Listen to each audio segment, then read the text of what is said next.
on a desolate reservation where hope seemed as scarce as rainfall.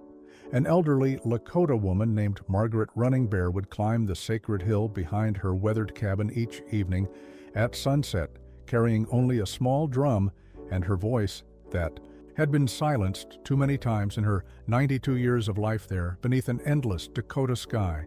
She would sing the ancient songs of her ancestors, prayers of healing for her people, whose suffering had become almost too heavy to bear.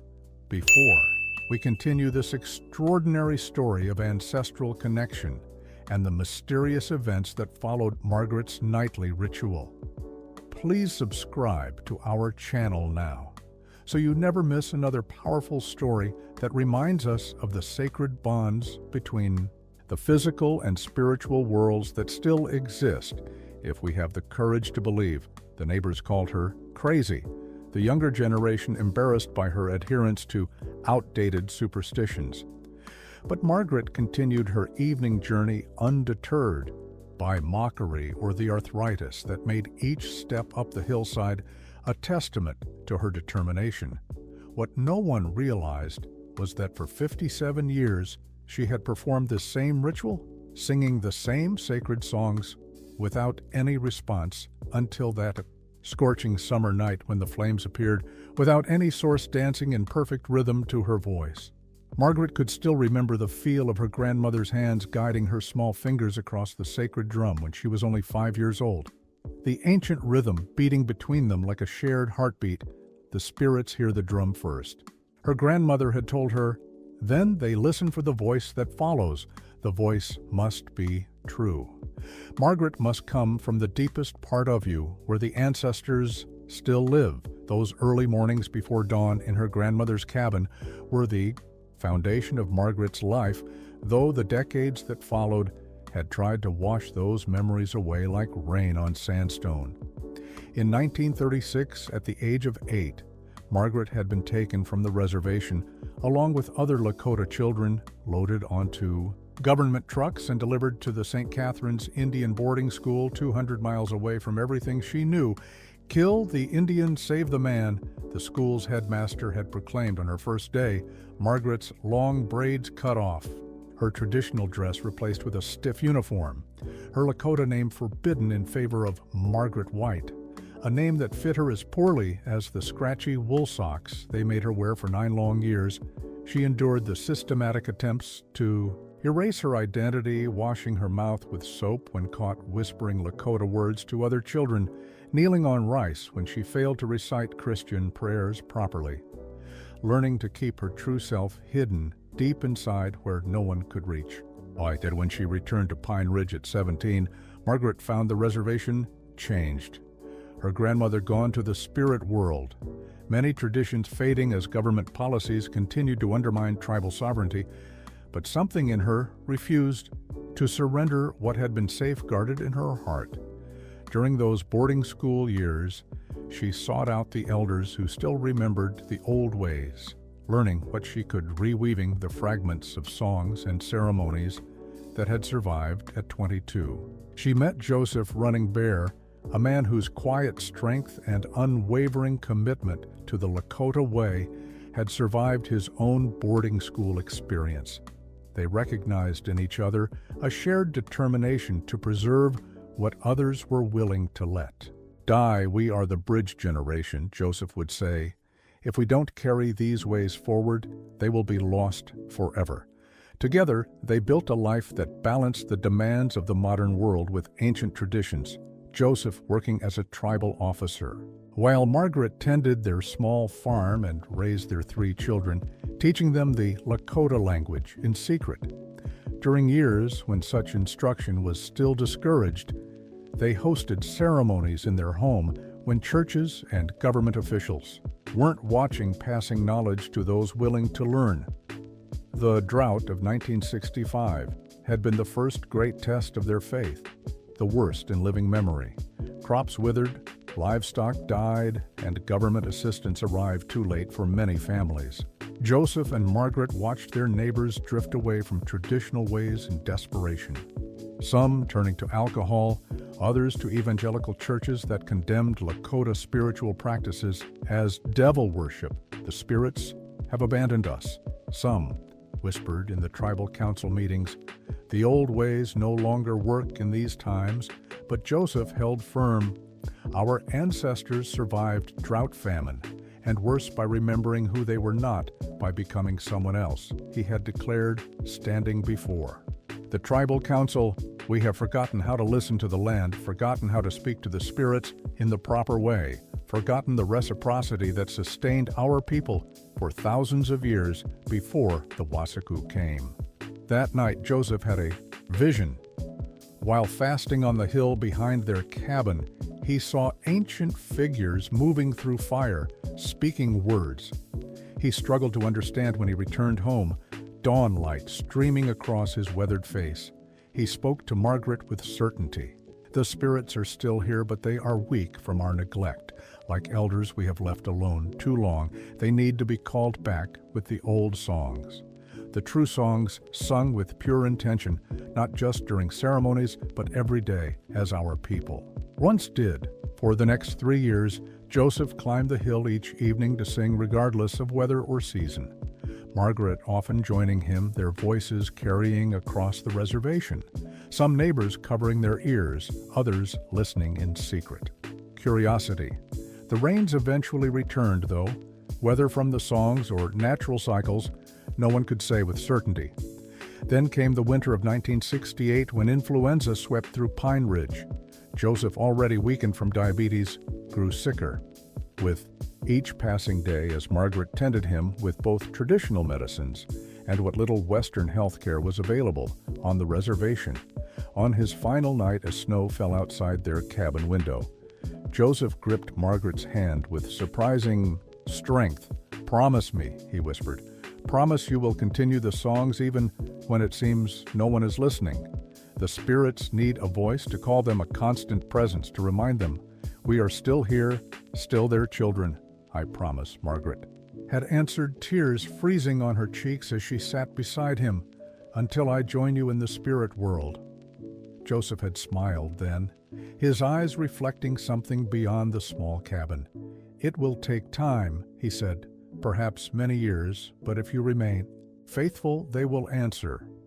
Margaret had kept that promise through decades of change and hardship, through the activism of the 1970s, when AIM brought national attention to Pine Ridge, through the turmoil that followed, through the gradual revival of some traditions, alongside deepening social problems, through the passing of their children one by one to diabetes, cancer, alcoholism, and car accidents, until only Margaret remained of their immediate family, still climbing the hill each evening.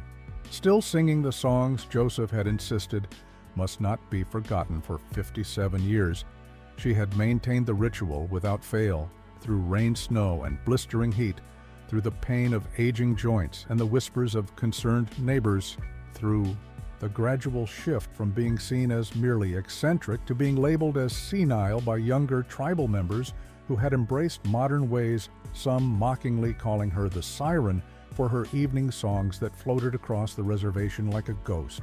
Of times past, now at 92, Margaret was the oldest living person on the reservation, her small cabin, a time capsule of another era, her great-grandson, Tommy, the only young person who regularly visited, bringing groceries, helping with chores, listening with concealed fascination to her stories of the old days, though he too sometimes rolled his eyes when she spoke of spirits and ceremonies, his attention divided between her words and the smartphone that constantly occupied his hands. Yet still she climbed, sometimes using the gnarled cedar walking stick Joseph had carved for her, sometimes crawling when her legs would not cooperate.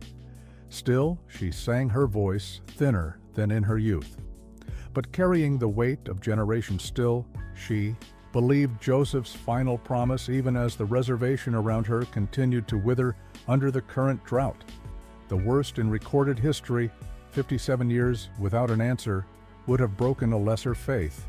But Margaret Running Bear had survived. Too much had endured, too much to abandon her promise now, even as the sun set on what felt like the end of all things. Pine Ridge Reservation stretched across nearly 2 million acres of South Dakota.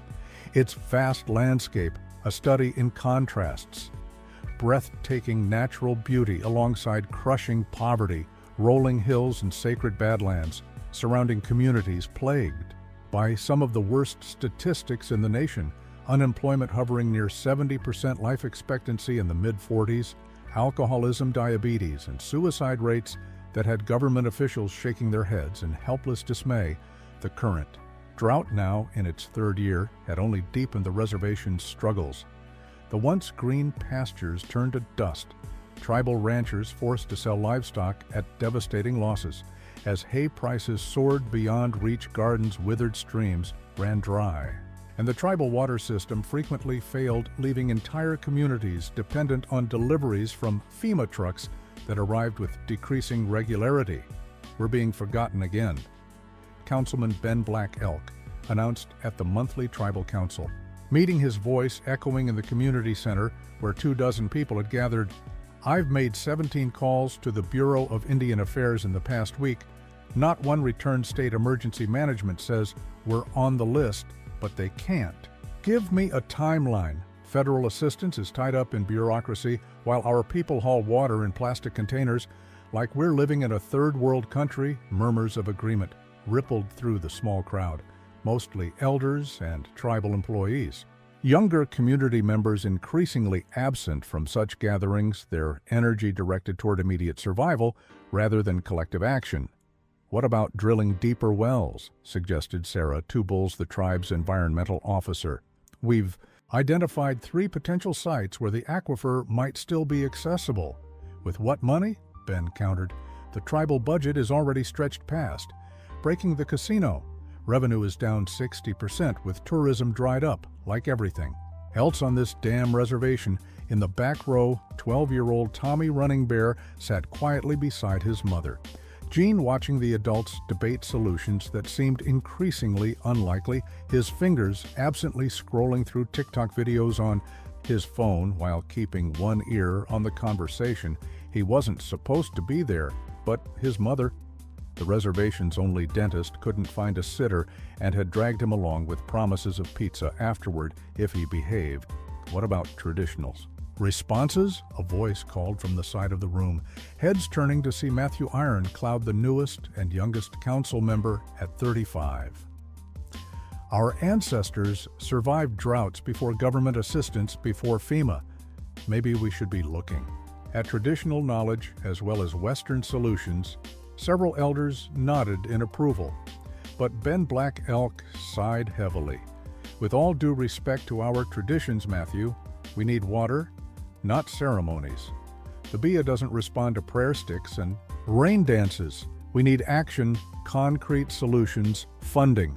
"I'm not suggesting we abandon practical efforts," Matthew clarified, "but our spiritual practices supported our people through difficulties for thousands of years. They're not just quaint customs. They're systems of knowledge and relationship with the land we inhabit, like Old Lady Running Bear singing to the sky every night," someone called out, triggering uncomfortable laughter. "How's that working out so far?" Tommy's head snapped up at the mention of his great-grandmother, his mother Jean, tensing beside him. "That's enough," she said sharply. Standing to address the group, "My grandmother has more wisdom and commitment to this community than most people half her age, regardless of whether you share her spiritual beliefs. She deserves respect." An uncomfortable silence fell across the room, broken finally by Ben. "Of course, Jan. No disrespect intended to Margaret. We're all just frustrated looking for real solutions. Maybe we're not seeing solutions because we're not looking in all directions," Matthew suggested. Western methods, traditional knowledge working together, not as opposing approaches. The meeting continued for another hour without resolution. Tommy eventually abandoning any pretense of attention, losing himself in his phone until his mother nudged him to leave as they walked to their car. Jean's face tight with controlled anger. Tommy ventured a question. "Why do people make fun of Grandma Margaret?" Jean was silent for several moments as they drove through the reservation's main settlement. The contradiction of Pine Ridge, visible through the windshield new tribal offices, and the small casino alongside dilapidated government housing, dirt roads. branching off the main highway leading to scattered homes in various states of repair and disrepair. People fear what they don't understand, she finally answered, and mock what they fear. Your great-grandmother represents traditions many people have lost connection with. It's easier to dismiss her as crazy than to consider that our disconnect from those traditions might be part of our current problems. Do you believe in the spirits she sings to? Tommy asked, watching his mother's profile. In the fading evening light, Jean sighed. I believe my grandmother believes, and that her faith has sustained her through hardships that would have broken most people beyond that. She trailed off. I was educated in Western schools, trained as a healthcare provider, taught to trust science evidence, things I can see and measure. But sometimes I wonder what we've lost in that exchange. They pulled up to their modest home on the eastern edge of the reservation, Tommy spotting the familiar figure of his great-grandmother slowly making her way up the hill behind her cabin. In the distance, her small form silhouetted against the sunset. She still goes up there every night? He asked, though he knew the answer. Every night for 57 years, Jean confirmed. Through blizzards, thunderstorms, her own children's funerals, nothing stops her. But why? If nothing ever happens? Jean turned to her son with a sad smile.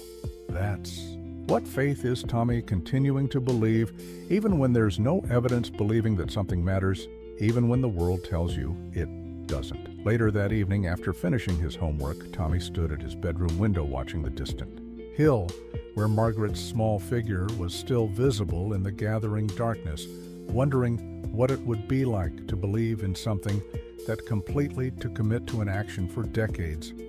Without any sign of result, he couldn't imagine such dedication.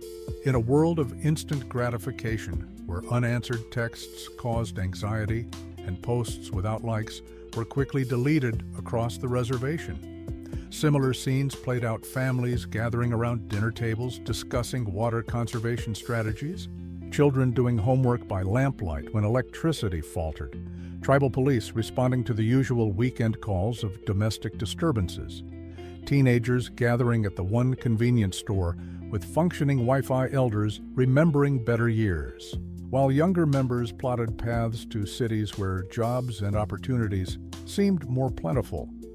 No one noticed the slight change in pressure that evening, the subtle shift in wind direction, the unusual clarity of stars appearing in the twilight, sky, or the way animals fell silent as Margaret's voice carried across the land, her ancient songs floating through a reservation, caught between worlds, between traditions, between hope and resignation, her solitary figure on the hilltop a question mark against the darkening horizon. Margaret felt it before she saw it, a subtle change in the air around her as she finished the fourth song of her evening ritual. The cooling atmosphere suddenly warming, as if embraced by unseen breath, her weathered hands continuing their steady rhythm on the small drum, while her voice carried the ancient words across the hilltop into the vast darkness beyond.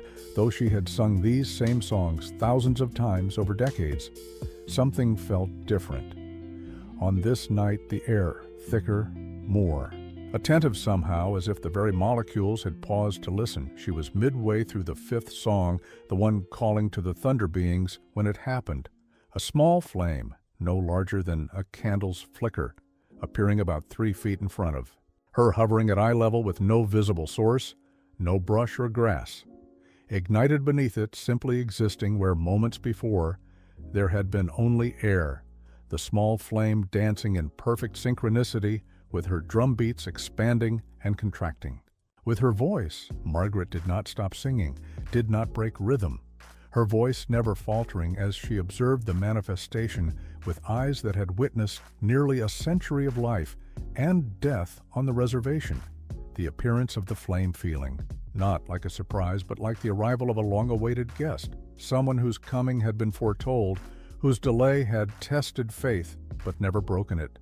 As she continued into the sixth song, the water song, the flame responded, growing slightly larger, separating into 2 distinct flames, then 3 dancing together in intricate patterns that corresponded to the melody line of her singing. When her voice rose, The flames stretched upward when it deepened.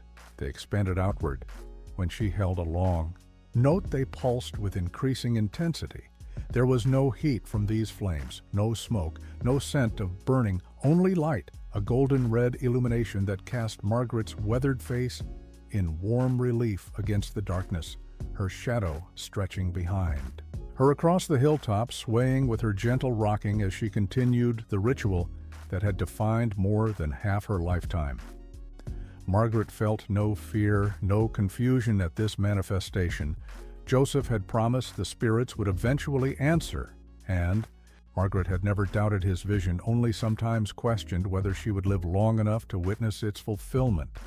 Now, as the flames danced before her, she understood this was merely the beginning, the first acknowledgement of a conversation, reopened after generations of silence. When she reached the final song of her ritual, the one that expressed gratitude and promised return, the flames began to recede, gradually diminishing until with the final drumbeat and sustained note, they vanished, completely leaving no trace, no singed earth, no lingering embers, only the memory of their dance imprinted in Margaret's vision and the certainty in her heart that tonight had marked a turning point.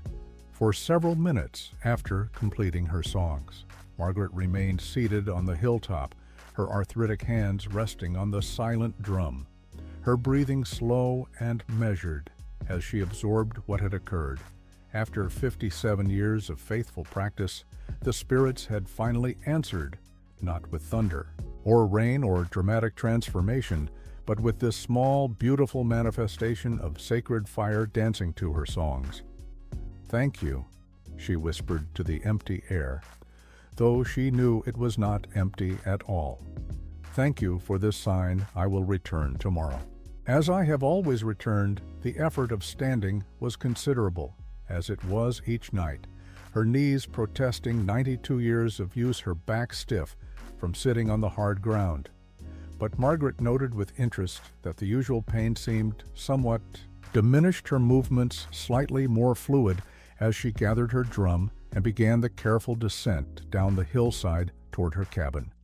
The stars above extraordinarily bright in the clear night sky. She told no one of what had happened, not even Tommy when he visited the following morning, bringing fresh bread from the tribal commodities distribution and staying to fix her leaking kitchen faucet.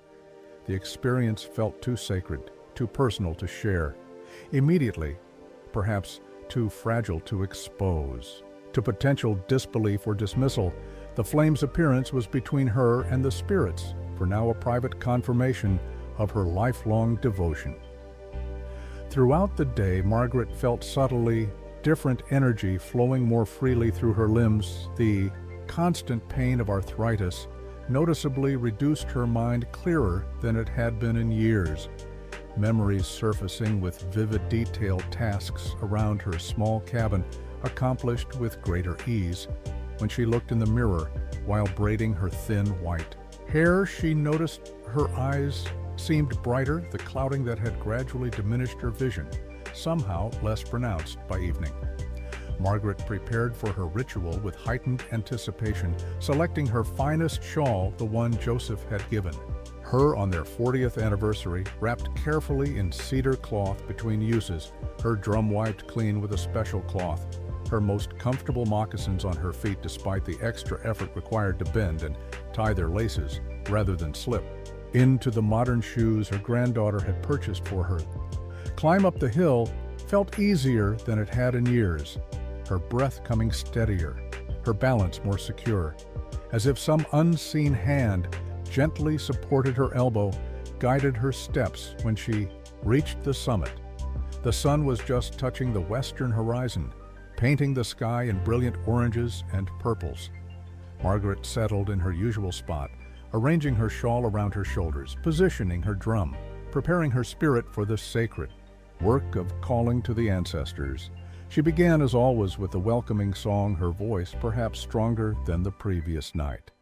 The drum beats more defined, more confident, though the words and rhythms remained unchanged, as they must, the songs were. Not hers to modify, they belonged to the ancestors, had been entrusted to her for safekeeping, for transmission, not transformation through the first 4 songs. Nothing unusual occurred beyond the extraordinary beauty of the sunset, the particular clarity of the evening air. But as Margaret began the 5th song again, the song to the thunder beings, the flame appeared as it had the night before, only this time manifesting immediately, larger, brighter dancing, with even greater responsiveness to her voice.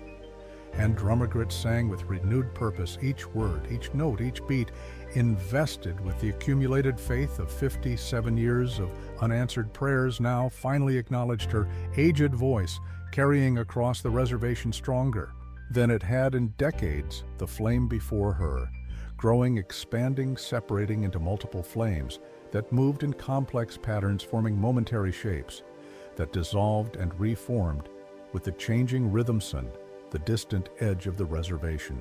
Tommy Running Bear stepped outside his mother's house to take out the garbage, pausing as a sound caught his attention.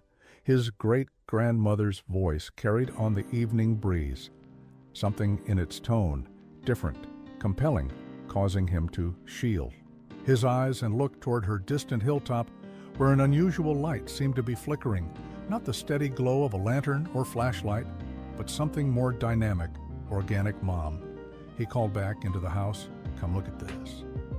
Jean emerged, wiping her hands on a dish towel, following her son's pointed finger toward the distant hill where Margaret conducted her nightly ritual. Is that fire? She asked, squinting into the gathering darkness. We should call tribal fire response. Grandma Margaret could be in danger, but Tommy shook his head, something instinctive telling him this was different. I don't think it's that kind of fire. Mom, it's moving, weird, dancing. Almost look how it's changing with her singing. Jean watched for several moments, her rational medical mind struggling to process what her eyes were witnessing. It must be a trick of the light. Maybe she brought a lantern up with her this time. Grandma Margaret doesn't use lanterns, Tommy reminded her. She says artificial light scares the spirits away. As they watched the distant phenomenon, Margaret's song concluded, and the light vanished, leaving only natural darkness and lingering questions. I'm going up there tomorrow, Tommy declared. I want to see what's happening. Jean hesitated, her protective instincts warring with curiosity. Maybe we should both go check on her. No, Tommy said with unusual firmness. I'll go alone. She might not show me. If she thinks people are watching, I'll be careful. I promise. Back on the hilltop, Margaret slowly made her way down to her cabin, her body feeling remarkably refreshed rather than exhausted, her mind calm, centered, filled with certainty that after 57 years, Joseph's promise was finally being fulfilled. The spirits were answering, responding to her faithful presence, awakening from their long silence to help their people once more as she settled into her bed. That night, Margaret whispered to Joseph's memory, "They have heard us, my love, they are returning. Just as you said they would, now we must see what they ask of us, what they offer in return." Tommy waited until his mother left for her clinic the following morning before setting his plan in motion, having feigned a stomachache to avoid school. He packed his backpack with water, snacks, binoculars, and his fully charged phone, slipping out of the house as soon as her car disappeared down the dirt road. The late June sun already heating the day into what promised to be another scorcher. The distance to his great-grandmother's cabin was just over 2 miles across reservation land. Tommy knew the path well, having visited Margaret regularly since he was small enough to ride on his mother's hip, though the frequency of those visits had diminished as he grew older. Distracted by school friends, video games, and the endless stream of content on his phone, their relationship remained special. Margaret never pressuring him to embrace traditions he didn't understand, never criticizing his modern interests, simply offering stories and presents when he chose to receive them as he approached her property. Tommy slowed, checking his phone for the time. 10:47 a.m. Margaret would likely be inside, during the heat of the day, resting or working on her beadwork projects, gathering strength for her evening climb. He considered visiting her directly, then decided against it, not wanting to lie about why he wasn't in school. Instead, he circled wide around her cabin, heading towards the hill where he would wait and watch from a concealed position. The hill itself was not particularly tall, perhaps 100 feet above the surrounding plain, but its isolation made it a natural focal point, visible from miles around, covered with sparse grass, scattered sage, and a few stunted pine trees that somehow survived despite the drought. Tommy found a position on the opposite side from Margaret's usual path, a small depression behind a rocky outcropping that would allow him to observe without being easily spotted, settling in for a long wait. Tommy pulled out his phone, automatically opening TikTok, before stopping himself, considering the purpose of his mission. Instead, he opened the camera app, switching to video mode to ensure he'd be ready to document whatever might happen. Later, he then pulled out a notebook, reluctantly acknowledging that his phone battery might not last until evening, and old-school documentation might be necessary. The hours passed, slowly heat building throughout the afternoon, forcing Tommy to ration his water carefully, occasionally dozing in the meager shade of the rocks. His thoughts drifting between skepticism and curiosity. Was his great-grandmother experiencing some form of delusion, as many on the reservation believed, or was there something genuine to her spiritual practices, something his modern education had taught him to dismiss at around 4 o'clock? Tommy jolted awake, realizing he'd fallen into deeper sleep than intended, checking his surroundings to ensure he hadn't been discovered, then reaching for his binoculars to scan the area. His great-grandmother's cabin stood quiet in the distance, no movement visible. Tommy wondered briefly if this might be the rare night Margaret skipped her ritual due to health or weather, then immediately dismissed the thought she hadn't missed a single evening in 57 years, according to family legend, not even during blizzards or her own children's funerals, as the afternoon began its gradual transition toward evening. Tommy reviewed what little he knew about Lakota spiritual traditions, his education having focused primarily on Western science, mathematics, and technology. With minimal attention to his own cultural heritage, he knew the basics, of course, learned through cultural events, school presentations, and occasional stories from elders. But the deeper spiritual frameworks remained largely mysterious to him, referenced in hushed tones by some, dismissed entirely by others. Tommy had researched online during the previous evening, finding academic articles about Lakota cosmology, descriptions of traditional ceremonies, explanations of the sacred directions, the various spirit beings, but these had felt clinical, anthropological, describing rather than understanding, presenting spiritual practices as interesting cultural artifacts rather than living truths. Nothing he'd read prepared him for what he might witness tonight.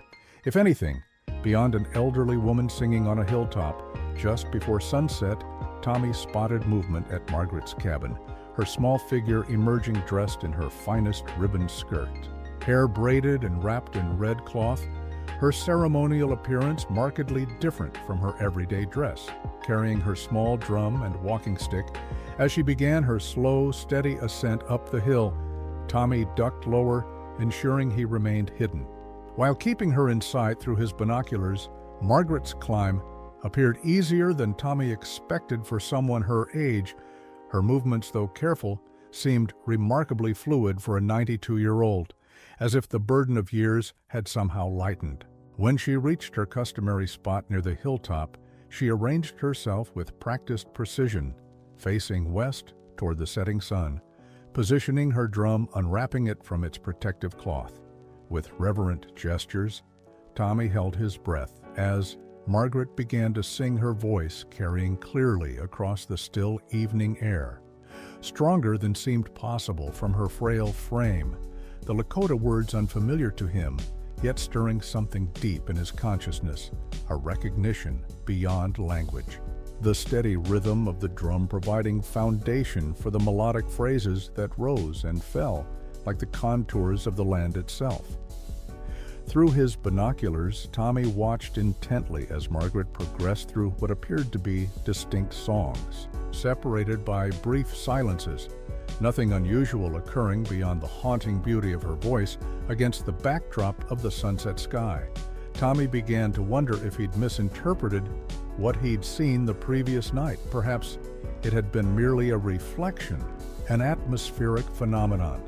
His mother's explanation of a lantern suddenly seeming more plausible. Then as Margaret began what seemed to be the fifth song, her voice shifting to a different melody, her drumming pattern changing subtly, it happened, a small flame appearing directly in front of her, hovering at eye level with no visible source, no fuel. Tommy gasped, nearly dropping his binoculars, fumbling for his phone to start recording, his hands shaking with shock and excitement. The flame moved, in perfect synchronicity with Margaret's singing, expanding, contracting, shifting in ways that corresponded exactly with the rhythm and melody, dividing into multiple flames that danced in complex patterns before rejoining, the phenomenon defying every scientific principle Tommy had learned in school, the impossibility unfolding before his eyes. Undeniable, even as his rational mind scrambled for explanations. Electrical discharge, ball lightning, swamp gas, every potential scientific explanation collapsed under the weight of what he was witnessing, the flames responding intelligently to Margaret's voice, creating patterns too precise, too intentional to be random, natural phenomena for nearly 15 minutes. Tommy recorded transfixed as his great-grandmother communed with what could only be described as spirit fire, his worldview shifting fundamentally with each passing moment. When Margaret finally concluded her songs, the flames diminished, gradually vanishing completely, leaving no trace on the hilltop, only the indelible impression in Tommy's mind and the video evidence on his phone. Tommy remained frozen in his hiding place as Margaret gathered her belongings and began her descent down the hill, his thoughts racing with implications, questions, revelations, the solid ground of his understanding suddenly unstable beneath him. Only when Margaret had disappeared into her cabin did he finally emerge from his concealment, checking his phone to confirm he'd successfully captured the evidence, though no digital recording could fully convey the profound sense of presence he'd felt while witnessing the phenomenon walking home in the gathering darkness. Tommy replayed the video multiple times, examining it for tricks of light, camera, artifacts, anything that might explain what he'd seen within the comfortable framework of science. But the evidence remained clear, unmistakable. His great-grandmother had sung to the spirits, and something had answered the question now was what to do with this knowledge, who to tell, if anyone, how to integrate this experience into his understanding of the world around him, and most importantly, what it might mean for his great-grandmother, the reservation, and the drought that threatened them. Margaret woke before dawn feeling a vitality that had been absent for decades. The persistent ache in her joints noticeably diminished, her breathing easier, her mind exceptionally clear as she moved through her morning routine, preparing tea, heating a small pot of oatmeal on her wood stove, watching the sun rise through her east-facing window with quiet appreciation. She examined her hands, noting how the gnarled fingers seemed less twisted, the skin spots less pronounced, the tremor that had troubled her for years nearly gone. 3 nights had passed since the first appearance of the spirit fire, each evening's ritual bringing stronger manifestations, more complex dancing patterns, flames that occasionally formed recognizable shapes before dissolving back into abstract movement, the experience changing Margaret physically, spiritually, mentally, as if some essential connection had been restored, a vital energy flowing once more between her and the world around her. Outside her window, Margaret noticed small but significant changes in her immediate surroundings. The sage plants near her porch looking slightly greener despite the continuing drought. A family of meadowlarks nesting in a nearby bush, when birds had been scarce for months, the heiress, itself feeling somehow more substantial, as if the invisible connections between all living things were strengthening, becoming perceptible. Margaret had maintained her silence about the manifestations, sharing the experience with no one, not the tribal elders who occasionally visited, not the few younger community members who stopped by with supplies, not even Tommy. Though she had sensed his presence on the hillside the previous evening, had felt his watchful eyes, had known he was witnessing what? She witnessed some secrets she understood were not meant to be kept indefinitely, only protected until the proper time for revelation. As Margaret swept her small porch, she spotted a familiar truck approaching council member Matthew Ironcloud's vehicle bouncing along the rutted dirt road that led to her isolated cabin. Unusual for him to visit this early, she thought, setting aside her broom, smoothing her skirt, preparing to receive a guest with the hospitality that had been instilled in her since childhood. "Good morning, Grandmother Margaret," Matthew called respectfully as he approached, using the kinship term rather than literal relation, a traditional acknowledgement of her elder status. "You're looking well today, the morning finds." "Me in good health, nephew," she replied, noting the surprise that flickered across his face at her strong, clear voice, so different from the fragile tones of recent years. "What brings you to visit an old woman before the day is properly started?" Matthew climbed the 3 wooden steps to her porch. "The tribal council asked me to check on our elders as the drought worsens to ensure everyone has adequate water supplies, food, medications, whatever might be needed." Margaret gestured to the porch chair, inviting him to sit, thoughtful of the council to remember us elders. "Though we've survived hard times before, we'll survive them again with or without official concern." Matthew settled into the offered seat, removing his baseball cap as was proper. "When speaking with an elder, some things are different this time. Grandmother, the meteorologists say this may be the worst drought in recorded history. The reservation water table critically low, natural springs dried up, even the emergency assistance we normally receive delayed by budget cuts, government indifference." Margaret nodded slowly. "Some things are different. Yes, but not everything the land remembers, even when people forget the spirits, remain even when we stop listening. Drought has come before, will come again. The question is whether we remember how to live in proper relationship through such times." A comfortable silence settled between them, the morning breeze carrying the scent of sage and dry earth, Margaret studying Matthew with eyes that saw more clearly than they had in years, recognizing something in the young council member, a quality increasingly rare among the younger generation, an openness to traditional ways alongside his modern education. "May I speak frankly?" "Grandmother," Matthew finally asked. "Truth between us is always welcome," Margaret replied. "People are talking about your evening songs more than usual. Some say there's something different happening on the hill. Some claim to have seen unusual lights. Others say it's just tricks of sunset on an old woman's delusions." He paused, measuring his words. "I've defended your practices in council meetings, argued that traditional knowledge deserves respect alongside Western approaches. But I wonder if there's something more I should understand about what you're doing." Margaret considered his words, the implicit question, recognizing both genuine respect and cautious skepticism in his tone. "What do you believe you saw, Matthew Ironcloud, when you looked toward my hill these past evenings?" Surprise registered on his face. "I didn't say I had seen anything myself," Margaret smiled, knowing better. "Your truck has been parked at the community center overlooked 3 nights. Running, watching from a respectful distance, but watching nonetheless."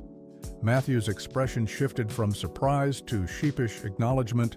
"I saw light movement patterns that seemed to respond to your singing. Nothing I could explain through ordinary means." "And what did you feel when you witnessed this?" He considered her question with genuine reflection. "Connection. Something I haven't felt since my grandfather's ceremonies before he passed a sense that the boundaries between worlds aren't as solid as we've been taught to believe. Margaret nodded approval at his honesty. The spirits have begun to answer after 57 years of singing. They respond now because the need is greatest, because the distance between our world and theirs has grown too wide, because they wish to help if we remember how to listen. Help with the drought? Matthew asked, his skepticism not entirely absent but tempered with growing wonder. Help with much more than water. Margaret replied, the drought of the land reflects the drought of the spirit. Our people have experienced the disconnection from traditional knowledge, from proper relationship with all our relatives, seen and unseen. The spirits respond now because we approach a turning point, a time when remembering or forgetting will determine much about our future. Matthew sat silently absorbing her words. His university education in environmental science, his career in tribal politics, his careful navigation between modern and traditional worlds. Suddenly, seeming insufficient preparation for the conversation unfolding on this simple porch. What happens next? He finally asked. I continue singing as I have always done. The spirits continue responding. As they have just begun, others will witness. Question will decide for themselves what to believe. Margaret fixed him with a penetrating gaze. The question for you, Matthew Ironcloud, is, what will you do with what you've seen? What will you say to those who ask what you found when visiting an old woman's cabin this morning? I don't know, he admitted. I believe what I've witnessed, but translating that into something the tribal council or broader community can understand, much less accept, seems impossible in a world that values data. Studies measurable outcomes? Margaret smiled with unexpected warmth. Impossible, yes, but necessary. The path between worlds is always difficult to walk, requires courage to take the first steps. Perhaps that is why the spirits have shown themselves to you among others, because you stand in both worlds already, with feet planted in traditional knowledge and modern thinking. Such bridges will be needed in the days ahead. As Matthew prepared to leave sometime later, his truck loaded with notes about which elders needed medical attention, which needed water deliveries, which could use food assistance. He paused at the bottom of Margaret's porch steps. Grandmother Margaret, may I bring others to witness your evening songs? Margaret shook her head. Those who are meant to see will find their way to the hill in their own time, for their own reasons. Let the spirits choose who witnesses their return. Driving away, Matthew glanced in his rearview mirror, noting how Margaret stood straighter than she had in years, her traditional dress somehow more vivid against the drought-browned landscape surrounding her cabin, the image staying with him as he continued his rounds, wondering how he would report this visit to the tribal council. What words could possibly convey what he had learned, what he now suspected was unfolding on their reservation? Tommy sat in Mr. Keller's science classroom, staring at his phone beneath the desk, replaying the video he'd captured for what felt like the 100th time, the evidence both compelling and impossible to reconcile with everything he'd been taught about how the world worked. Mr. Running Bear. Mr. Keller's voice cut through his distraction. Perhaps you'd like to share with the class what's so fascinating on your phone that you can't pay attention to our discussion on atmospheric conditions during drought? Tommy quickly locked his screen, shoving the phone into his pocket. Sorry, Mr. Keller, just checking the time. The science teacher raised a skeptical eyebrow. Fascinating how time-checking requires such intense concentration. Mild laughter rippled through the classroom. As I was saying before, Mr. Running Bear's chronological investigations interrupted us. The barometric pressure readings across the reservation have shown unusual patterns this past week, with localized variations that don't follow typical drought conditions. Tommy's attention suddenly sharpened, focusing fully on the teacher's words in particular. Mr. Keller continued, pointing to a weather map projected on the whiteboard. We're seeing what meteorologists call a microclimate anomaly in the eastern section, specifically centered around this area. His finger circled a region that Tommy immediately recognized as including his great-grandmother's hill. "What kind of anomaly?" Tommy asked, unable to contain his curiosity. Mr. Keller seemed pleased by the sudden engagement. Increased atmospheric moisture slightly higher, barometric pressure, and, interestingly enough, elevated electromagnetic readings. Though the equipment at our weather station is admittedly outdated and prone to errors, Tommy's mind raced, connecting the scientific observations with what he'd witnessed. What would cause something like that? Excellent question. Traditionally, we'd look for geographical features, water sources, or elevation, changes that might explain localized climate differences. But this particular anomaly doesn't correspond to any known geographical feature. Mr. Keller adjusted his glasses, which makes it a genuine scientific mystery.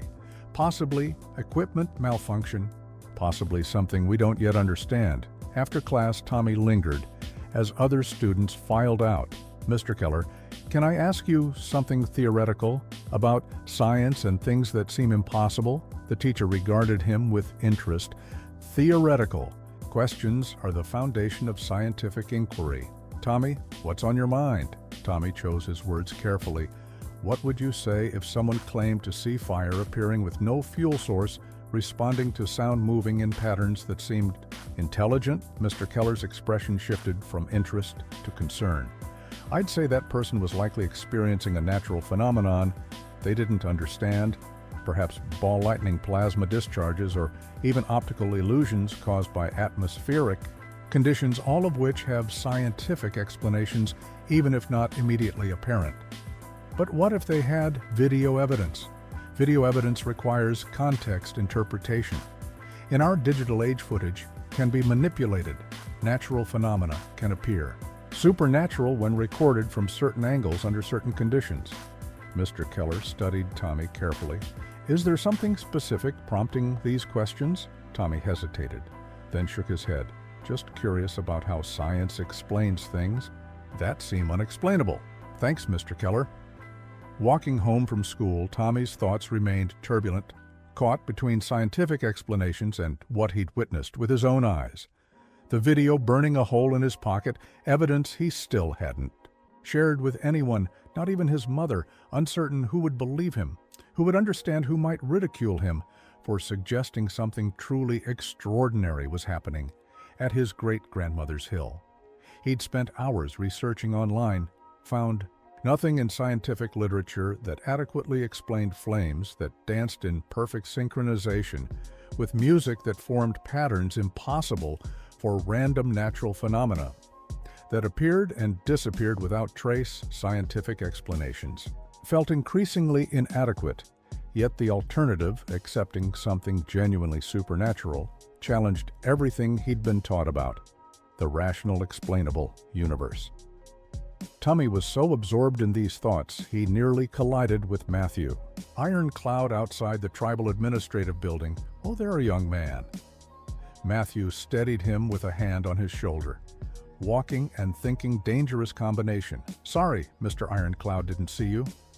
Matthew studied the boy's troubled expression. "Heavy thoughts for someone your age. Everything okay?" Tommy hesitated, then made a sudden decision. "Mr. Ironcloud, you're on the tribal council, but you also respect traditional ways, right?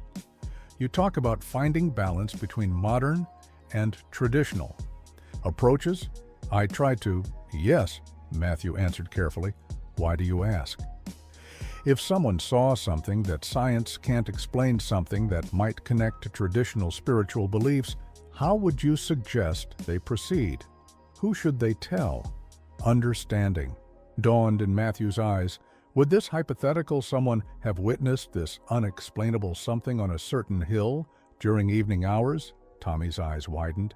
"You know?" Matthew nodded slightly. "I've seen something myself." "Yes, your great-grandmother. And I had an interesting conversation just yesterday."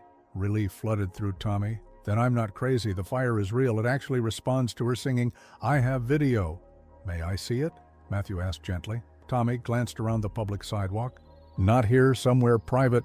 Minutes later, they sat in Matthew's office, the video playing on Tommy's phone. Matthew watching with intense concentration. As the flames danced to Margaret's singing, his expression shifting from cautious skepticism to wonder to conviction. "How many nights have you witnessed this?" Matthew asked when the video ended. "Just once in person, but I saw it from a distance the night before. That's why I went to investigate." "And you haven't shown this to anyone else?"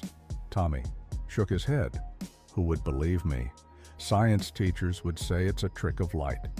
Meteorologists would call it an atmospheric phenomenon.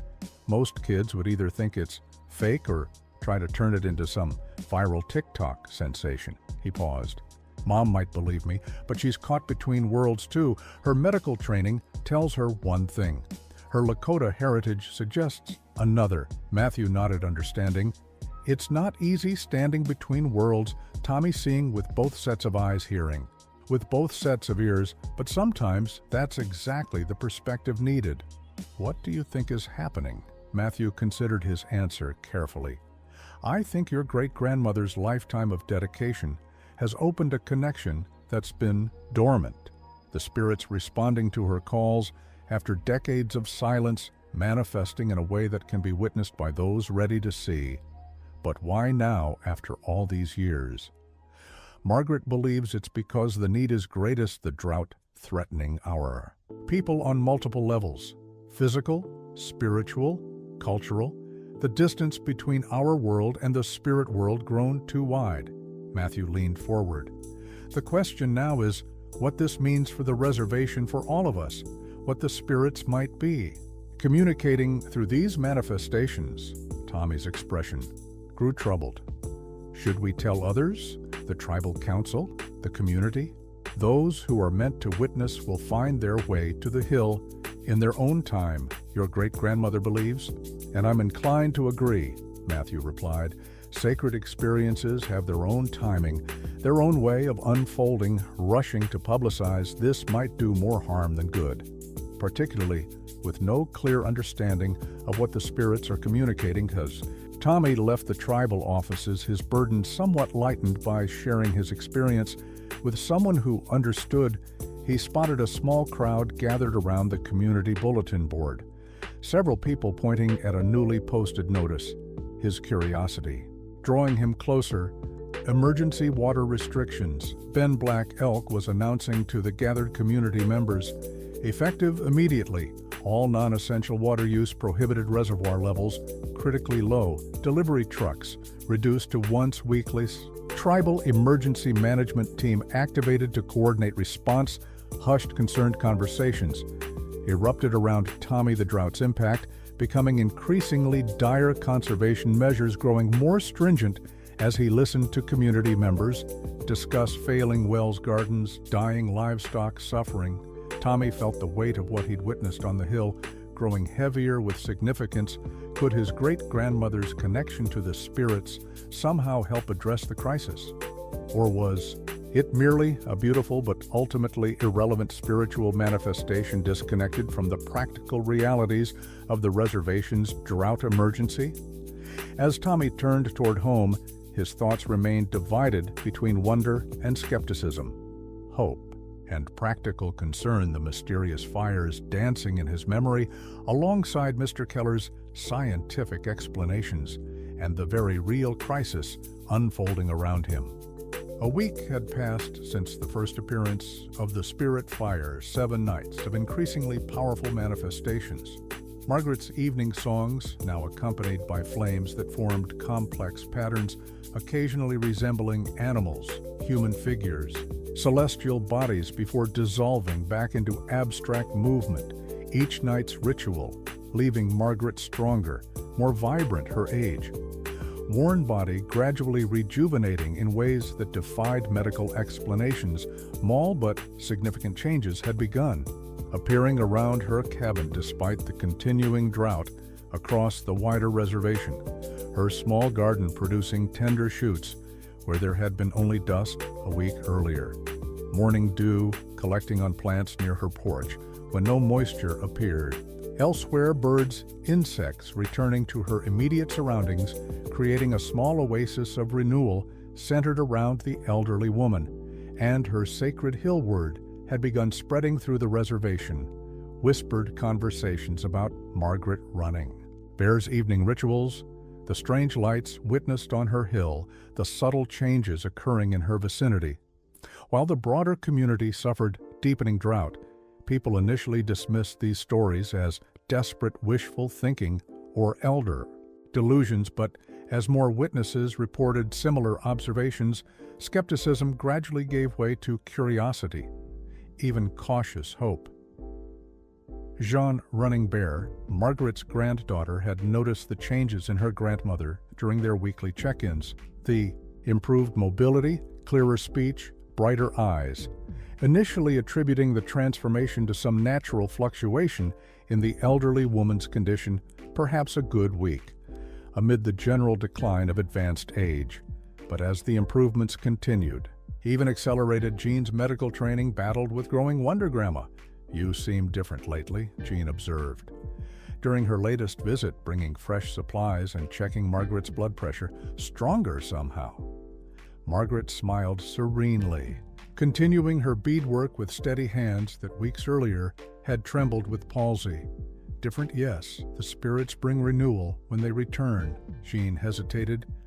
"Tommy's been acting strange, too, secretive, distracted, spending more time out here with you than usual." "Your son stands at an important threshold," Margaret replied. "Seeing with new eyes, learning to trust what cannot be easily explained.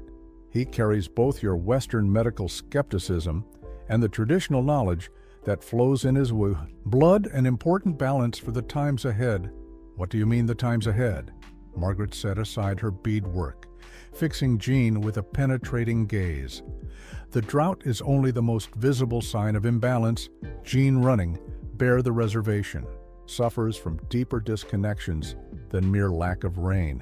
The spirits return now because the time of choosing approaches for our people, for the land itself." Jean frowned, her scientific training instinctively resisting such talk. "Grandma, the drought has meteorological explanations, climate patterns, shifting rainfall systems, disrupted by larger environmental factors."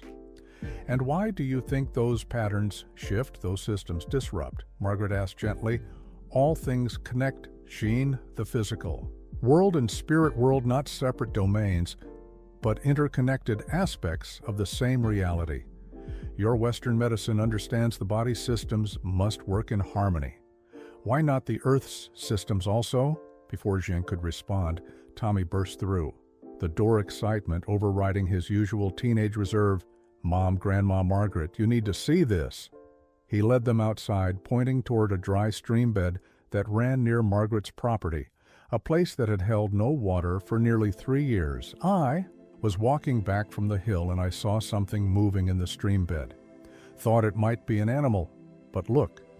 Jean and Margaret followed his gesture, their eyes widening at the impossible sight, a small trickle of water where there had been only cracked earth that morning, flowing gently along the ancient stream bed, glinting in the afternoon sunlight.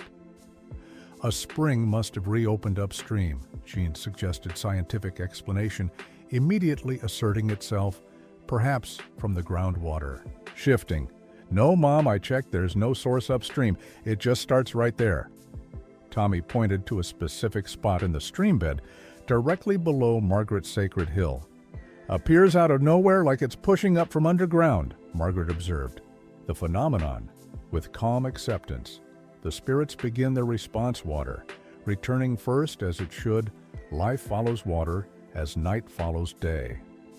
Jean crouched beside the small stream, dipping her fingers into the clear flow, confirming its physical reality.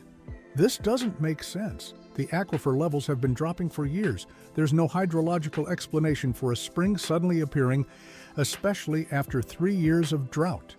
"Not all explanations come from hydrology," daughter Margaret's replied, watching the water with quiet satisfaction. That evening at sunset, the 3 generations of Running Bears climbed the hill together. Tommy having convinced his mother to witness Margaret's ritual firsthand, the small stream below now flowing steadily enough to create a glistening ribbon across the parched landscape as they reached the summit. Jean hesitated. "Should we stay, Grandma? This seems private personal." Margaret arranged herself in her customary position.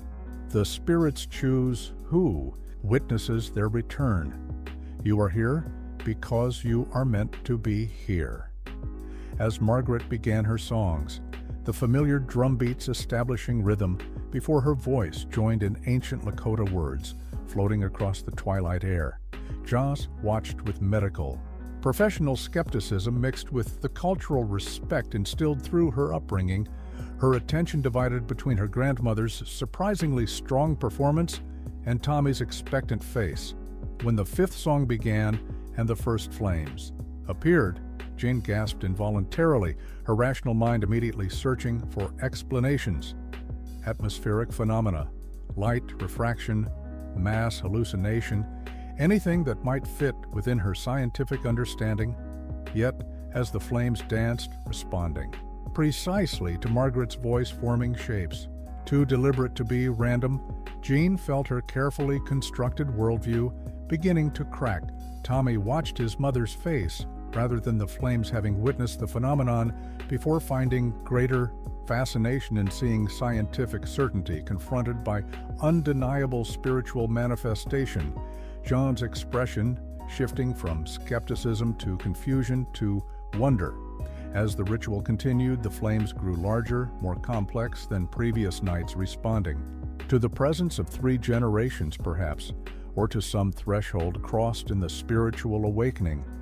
Margaret had initiated patterns forming that resembled flowing water animals, drinking from streams, plants pushing through soil in accelerated growth, the story of renewal playing out in fiery imagery before their eyes. When Margaret concluded her songs, the flames lingering longer than usual before gradually fading, Jean sat in stunned silence, processing what she'd witnessed. Her medical training, her scientific education offering no adequate explanation for flames that danced without fuel, responding intelligently to human voice, creating meaningful imagery before disappearing without trace. "How long has this been happening?" she finally asked, her voice barely above a whisper. 7 nights now," Margaret answered, "growing stronger each evening as the connection deepens." "And the stream below that's connected to this?" Margaret nodded. "The spirits respond to respect relationship. Reciprocity we offer. Songs, prayers, presence, they offer renewal. Beginning with water, for without water, nothing lives." Jean turned to Tommy. "You've seen this before, that's why you've been acting so strange." "I recorded it," he admitted, pulling out. His phone showed Matthew Ironcloud he's seen it too.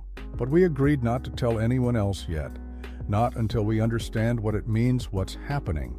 "What it means," Margaret said with gentle authority, "is that the reservation has reached a turning point. The spirits offer healing, but healing requires participation from both worlds, requires our people to remember proper relationship with all our relatives, seen and unseen, as they descended the hill in darkness, the small stream below.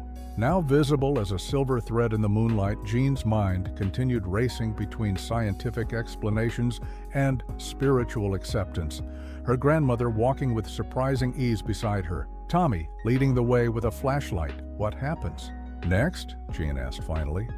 "The tribal council meets tomorrow to discuss the worsening water crisis," Margaret replied. "Matthew Ironcloud will speak of what he's witnessed. Others who have seen from a distance will listen more openly than before. Some will dismiss these events as delusion or trickery. Others will recognize the opportunity being offered. And then?" Margaret smiled in the darkness. "Then our people choose whether to remember or continue forgetting, whether to accept the Spirit's invitation or continue walking the path of separation. That path choice always belongs to the people. The spirits offer, they do not impose." Jean considered this, her scientific mind still struggling, her Lakota heart increasingly open to possibilities. Beyond measurement, "I don't know what to believe anymore. Belief follows." "Experienced daughter," Margaret replied, "you have seen now, you must decide what seeing means what action it requires from you as a healer, as a mother, as a Lakota woman standing between worlds. The tribal council meeting room buzzed with unusual energy, nearly every seat filled community members standing along the walls, elders who rarely attended public gatherings present, in surprising numbers drawn by rumors, whispers, stories of Margaret Running Bear's nightly rituals, the strange manifestations witnessed on her hill, the small but significant stream that had appeared below it, flowing with increasing strength across parched reservation land. Bean Black Elk called the meeting to order, his expression tense with the burden of leadership during crisis. As you all know, our water situation has reached critical levels. The Tribal Emergency Management Team reports reservoir levels at 12% capacity emergency, deliveries reduced. To once weekly federal assistance, delayed by bureaucratic processes and budget constraints, grim nods around the room, acknowledgement of circumstances growing more desperate by the day. We've implemented Stage 3 water restrictions, Ben continued. Prohibited all non-essential usage coordinated community water stations for equitable distribution. But these are temporary measures at best. The long-range forecast shows no significant rainfall for at least 60 days, according to federal meteorologists. Sarah, Two Bulls, the environmental officer, rose to present data charts, graphs, projections displaying on the screen behind her. At current consumption rates, even with strict conservation, we have approximately 40 days of municipal water remaining before we face complete system failure. Wells across the reservation continued dropping. Many already dry murmurs of concern rippled through the audience, the reality of their situation settling heavily on collective shoulders. We've identified potential drilling sites for emergency wells, Sarah continued, but funding, equipment, and necessary permits remain significant obstacles, even with expedited processing. Ben thanked her, returning to the center. We've reached out to neighboring communities, tribal nations, federal agencies, but they face similar challenges. With limited resources, to share this drought extends beyond our borders, affecting the entire region. Matthew Ironcloud had remained uncharacteristically silent throughout these presentations, studying the room, observing the subtle dynamics at play, noting which community members leaned forward with particular interest, which elders exchanged knowing glances when Margaret's name whispered among younger attendees. When Ben opened the floor for community input, Matthew finally stood. I'd like to address something. Many here are already discussing privately the events occurring at Margaret Running Bear's hill. A hush fell across the room, attention focusing immediately on the young council member. For those who haven't witnessed or heard these events for the past 8 nights, Margaret Running Bear's traditional songs have received what can only be described as responses, manifestations of fire-like phenomena that appear without conventional explanation, dance in patterns that correspond precisely to her singing, and disappear without trace. Ben Black Elk frowned. Matthew, this is hardly the time for discussion of... With respect, Chairman, this is exactly the time, Matthew interrupted, uncharacteristically. Because these manifestations appear to be having physical effects, a stream has appeared below Margaret's Hill, where no water has flowed for 3 years. Plants, animals returning to the area, immediate environmental recovery occurring in a localized region, while the rest of the reservation continues to suffer. Excited whispers erupted around the room, some nodding in confirmation, having seen these changes themselves, others expressing skepticism, disbelief. I've witnessed these manifestations personally, Matthew continued, as have others in this room, including Jean Running Bear, who as a medical professional brings scientific training to her. Observations Tommy Running Bear, who has video documentation, and several elders who recognized patterns in the fire consistent with traditional spiritual accounts. This is absurd, Councilwoman Diane Yellowbird interjected. We're facing a genuine crisis, water infrastructure failing, people suffering, livestock dying, and you want us to discuss an old woman's campfire tricks? We need practical solutions, not superstition. Several voices rose in agreement. others in opposition the room quickly, dividing along predictable lines those more traditionally oriented, defending Margaret's practices, those with Western education dismissing the accounts as distraction from real issues. Enough, Ben called restoring order, regardless of personal beliefs. We must focus on actionable responses to the water crisis. Magical thinking won't fill the reservoir. Matthew remained standing.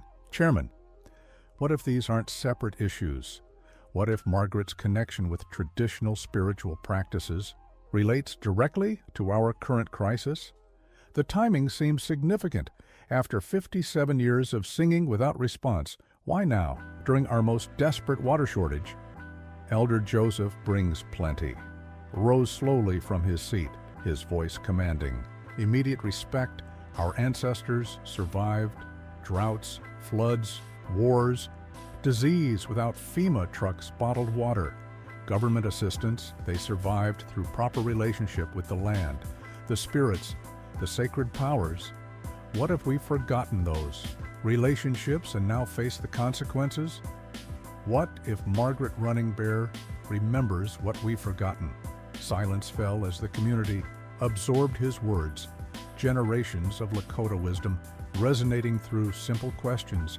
I propose, Matthew continued, into this silence, that we officially acknowledge what's happening at Margaret's Hill, investigate the stream that's appeared, incorporate traditional knowledge alongside scientific approaches, send a formal delegation to witness Margaret's evening ritual, and consider what it might offer our community during this crisis. Ben Black Elk appeared torn between his responsibilities as a practical leader during emergency and the traditional knowledge embedded in his family lineage. His namesake, a renowned holy man who had bridged spiritual and physical worlds. Such acknowledgement might create false hope, raise unrealistic expectations, he cautioned, or it might remind our people that hope itself has power. Matthew countered that our traditions contain wisdom we've neglected to our detriment, that solutions might come from unexpected directions. When conventional approaches fail, the debate continued for nearly an hour. Passionate, articulate, respectful community members expressing perspectives ranging from complete skepticism to profound spiritual conviction. The complex dynamics of a people caught between traditional worldviews and modern realities, playing out in real-time tribal identity, itself seemingly at stake in their response. Finally, Ben called for a council vote on the matter of formally acknowledging and investigating the events at Margaret Running Bear's Hill and their potential relationship to our water crisis. The 7 council members considered carefully, hands rising, one by one until 4 had voted in favor, 3 against, a narrow margin reflecting the community's division. The motion passes. Ben announced, Matthew, will you coordinate this delegation to Margaret's Hill? Arrange appropriate protocols, respect for both the scientific investigation and spiritual significance? Matthew nodded, accepting the responsibility. Tonight at sunset, with Margaret's permission, we'll observe, document, discuss the implications afterward. I suggest representatives from both traditional knowledge keepers and those with scientific backgrounds to ensure balanced perspective as the meeting continued addressing more conventional emergency measures. Matthew noticed Tommy and Jean Running Bear seated near the back. Their expressions, mixture of relief, uncertainty, concerned the private spiritual experience they'd witnessed, now becoming public community property with all the complexity that entailed outside the council building afterward. Matthew approached them. Margaret knows this was coming. I believe she's been preparing for it, but we should visit her immediately. Ensure this public attention doesn't violate her wishes or the sacred nature of what's occurring. Jean nodded. She said last night that the EA Tribal Council would be discussing this today, that you would speak of what you'd witnessed. Seems she anticipated this development. Grandma Margaret sees things before they happen sometimes, Tommy added. She told me 3 days ago to prepare the path to the hill for visitors, said more people would be coming soon. As they drove toward Margaret's cabin, Matthew explained his careful approach, balancing respect for sacred experience with the community's desperate need. His efforts to include both traditional elders and those with scientific training, ensuring multiple perspectives would interpret the evening's events. "She won't mind," Jean said with growing certainty. "She's been waiting for this for 57 years, singing, alone on that hill every night, keeping faith when no one else would." This acknowledgement, this recognition of what she's preserved, it matters more than any discomfort from public attention. The small stream flowing from Margaret's Hill had grown, noticeably stronger in just 24 hours now, creating a ribbon of green wherever it traveled, small plants emerging from previously parched earthbirds gathering along its expanding banks. The surrounding air noticeably cooler, more humid than the reservation. Beyond this zone of influence, Margaret herself sat on her porch, seemingly expecting their arrival, her appearance continuing its remarkable transformation. White hair thicker, more lustrous skin, less deeply lined eyes, clear bright. Posture straight where it had been stooped just days earlier. "The council has decided to acknowledge what's happening here," Matthew informed her, "to send a delegation tonight to witness your evening songs, the Manifest." Sunset approached with unusual atmospheric brilliance, crimson and gold streaking across the western sky as nearly 40 people gathered at the base of Margaret's Hill, a diverse assemblage representing the complex dynamics of the reservation. Traditional elders in ceremonial dress, alongside tribal officials in business attire, community members of all ages, including skeptics, believers, and those suspended between conviction and doubt. A few carrying scientific instruments, cameras, recording devices. Ben Black Elk had insisted on protocols, establishing boundaries around Margaret's sacred space, requiring participants to approach with respect, avoiding intrusive behavior, insisting electronic devices be used discreetly from designated positions, understanding instinctively that whatever happened this evening required certain traditional courtesies. Even as it faced modern documentation, Tommy and Jean had prepared Margaret's cabin for this unprecedented gathering, setting out the few chairs available. For elders bringing water, food from their own home, creating gathering space while protecting Margaret's privacy. The elderly woman herself moving with remarkable vitality as she prepared for her evening ritual, seemingly energized rather than drained. By the coming public witness, "You should rest before your climb, Grandma," Jean suggested. Concerned despite Margaret's obvious vigor, Margaret smiled, touching her granddaughter's cheek. "The spirits provide strength when needed. Jean, their energy flows through me, now sustaining what human flesh alone could not accomplish. I've never felt more alive." As the designated hour approached, Matthew organized the gathering, careful to balance competing interests, those seeking scientific evidence positioned with equipment requiring minimal disruption. Traditional knowledge keepers granted closest proximity out of respect for their understanding of proper protocols. The broader community arranged in concentric circles, creating a natural amphitheater. "Facing the hilltop, remember?" Matthew addressed them. "We are witnesses, not performers, directors, or critics. We observe with respect whatever occurs or doesn't occur. Maintain silence during Margaret's songs. Save questions, discussions for afterward." Margaret emerged from her cabin dressed in her finest traditional clothing, a deerskin dress, beaded moccasins, shawl embroidered with family symbols. Hair braided, wrapped with red cloth, her ceremonial appearance evoking audible gasps from those who had only seen her in casual modern clothing in recent years. Her transformation from bent elderly woman to dignified spiritual leader, visibly striking even to those who had witnessed similar ceremonies before. The crowd parted, creating a path as Margaret moved toward the hill, her stride purposeful, steady the walking stick, more ceremonial than necessary now. As she began her ascent, several elders raising their hands in traditional blessing, acknowledging the sacred nature of what was unfolding before them. Tommy watched with pride mingled with uncertainty. this intensely private ritual now becoming public performance, his great-grandmother's lifetime devotion exposed to potential skepticism, ridicule.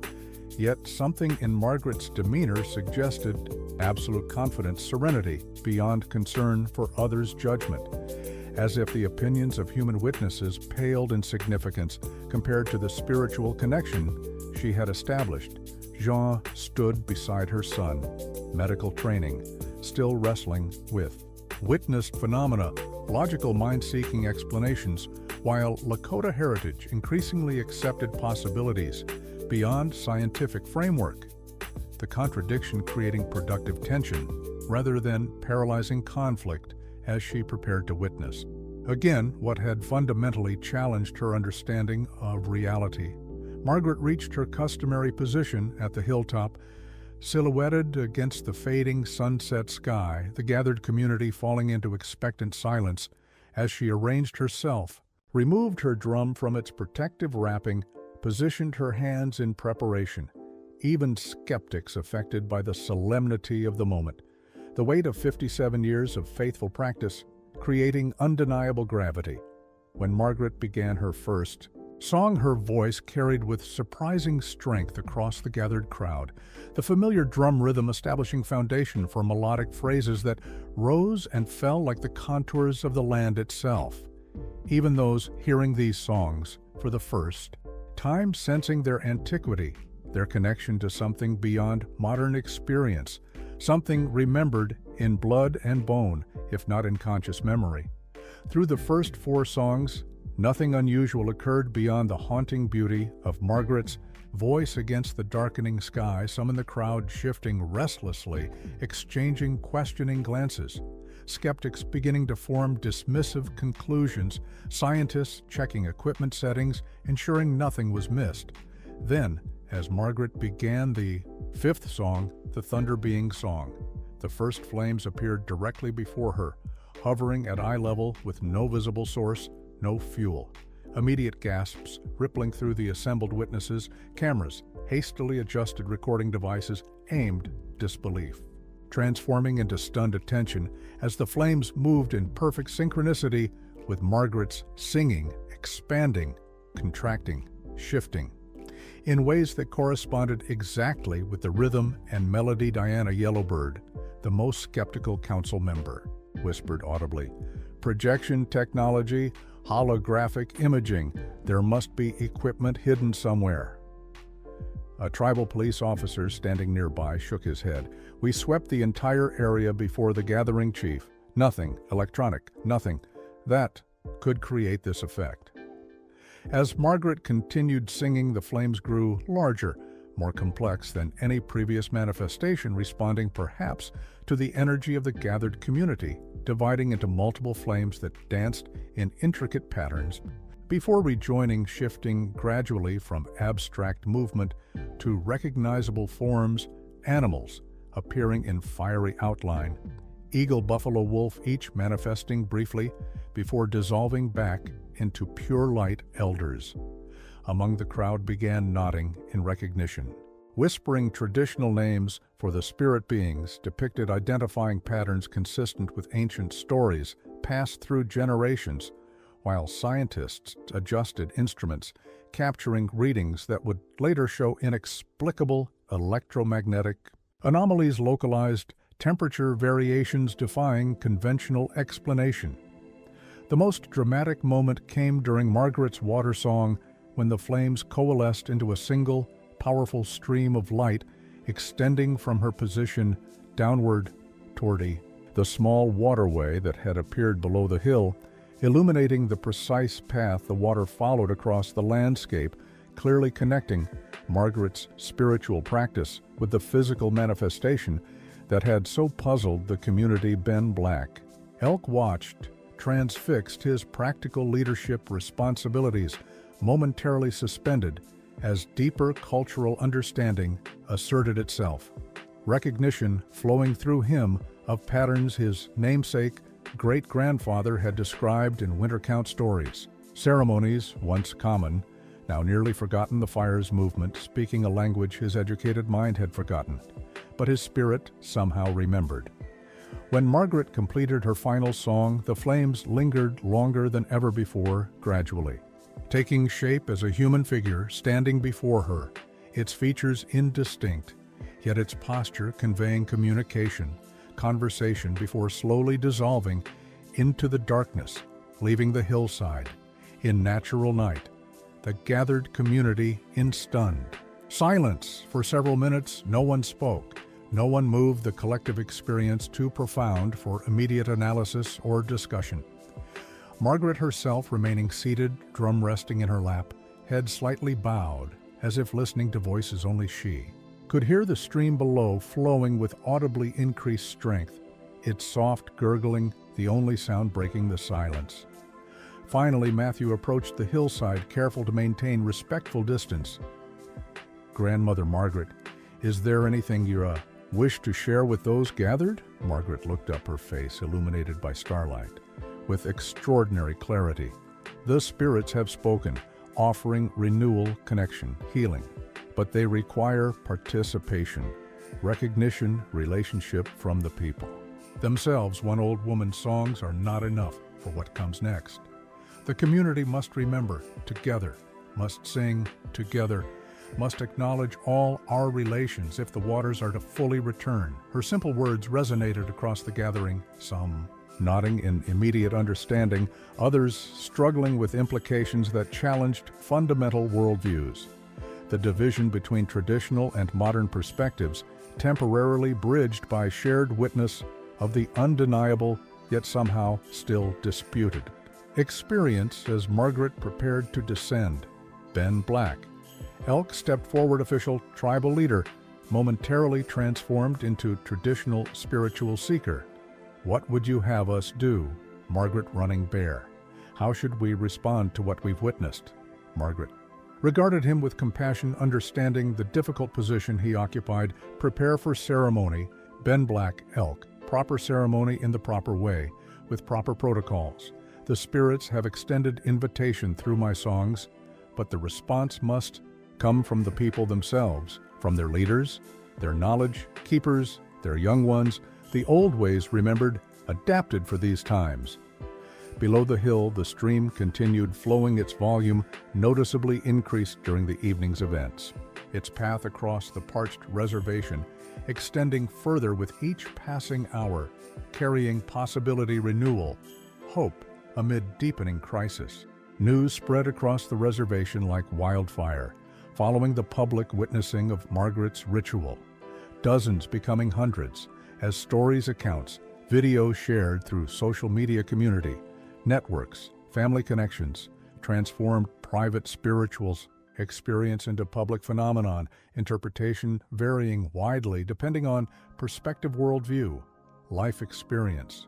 Tribal offices found themselves overwhelmed with inquiries, requests to visit Margaret's Hill, witness the nightly manifestations. Outside news organizations attempting to gain access, researchers from universities calling with proposals to document study, analyze what some termed the Pine Ridge anomaly, spiritualists, New Age seekers arriving uninvited at the reservation, boarders claiming connection interest rights to participation. Black Elk called an emergency council meeting to address the unexpected consequences of their official acknowledgement. "We need protocols, boundaries, protection, not just for Margaret herself, but for the sacred nature of what's occurring. Our responsibility extends beyond mere crowd control into proper spiritual relationships." Matthew Ironcloud nodded agreement. Margaret herself has requested 3 days of privacy, community preparation before any further public gatherings. She speaks of necessary ceremonies, traditional protocols that must be established first. "What ceremonies exactly?" Diana Yellowbird asked. Skepticism still evident despite her first-hand witness of the manifestations. "And who determines these protocols?"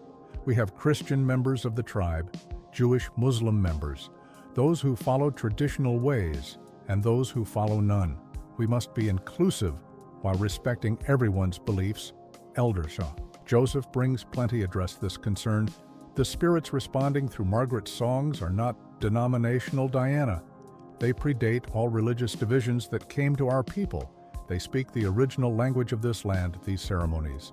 Acknowledge relationships that existed before churches, synagogues, mosques, before reservation boundaries, before colonial divisions. They exclude no one who approaches with respect. Debate continued for hours. The council struggling to balance practical considerations with spiritual significance, respecting traditional knowledge while addressing modern realities. Protection of Margaret's privacy weighed against community access, public interest against sacred boundaries, eventually reaching compromise. Establishing rotating schedules, limited numbers, proper approaches, spiritual preparation for those wishing to witness. Meanwhile, the stream flowing from Margaret's Hill had continued expanding, reaching further across the reservation with each passing day, creating ribbons of green wherever it traveled, small plants emerging from previously parched earth, more substantial vegetation beginning to appear along its expanding banks, transforming the immediate landscape in ways that defied the continuing drought conditions elsewhere.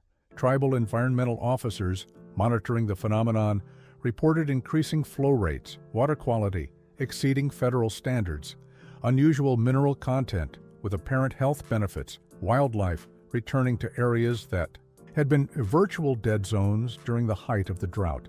The physical manifestation as inexplicable as the spiritual phenomena that preceded it. Tommy Running Bear had found himself unexpectedly central to these developments. His video documentation of the early manifestations, his position as Margaret's great-grandson, creating unique perspective that bridged generations' worldviews, his social media accounts suddenly flooding with followers, questions, interview requests, even universities reaching out with scholarship offers interest in his indigenous perspective on contemporary spiritual phenomena.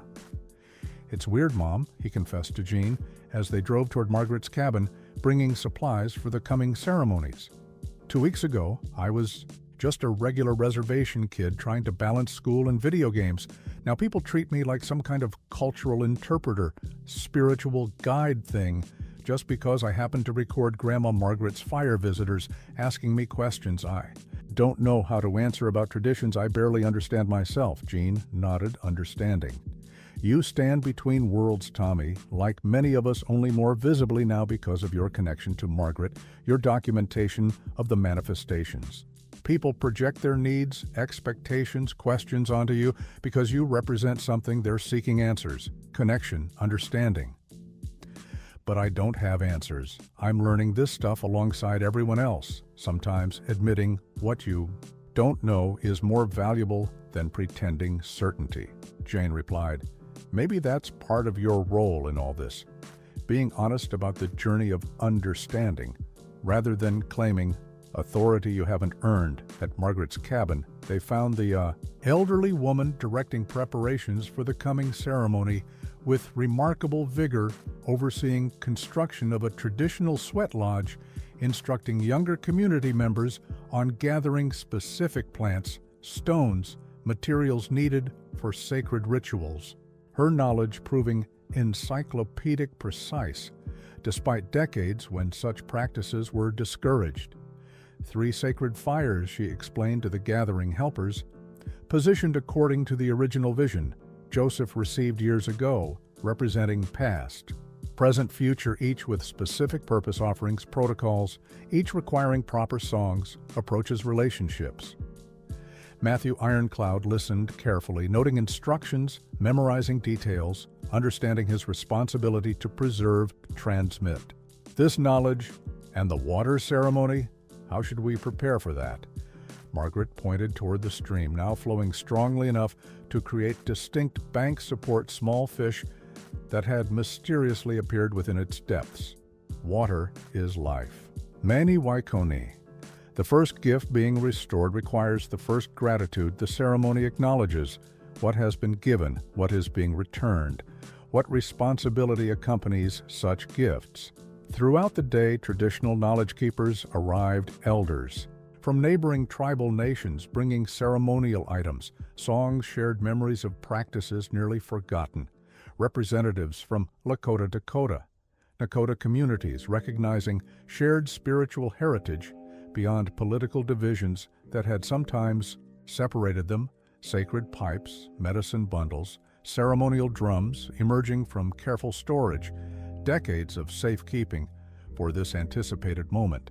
Jeanne observed these preparations with mixed emotions, her Western medical training still seeking rational explanations for the water's appearance, the physical transformations occurring across the reservation, while her Lakota heritage increasingly embraced the spiritual framework. Margaret offered not as competing interpretations, but complementary understandings of the same phenomena. The scientists from the university arrive tomorrow, she mentioned to Margaret during a brief rest. Hydrologists, geologists, environmental specialists. They want to study the stream, track its development, measure its impact. Margaret nodded, unsurprised. Good. Let them measure, study, analyze.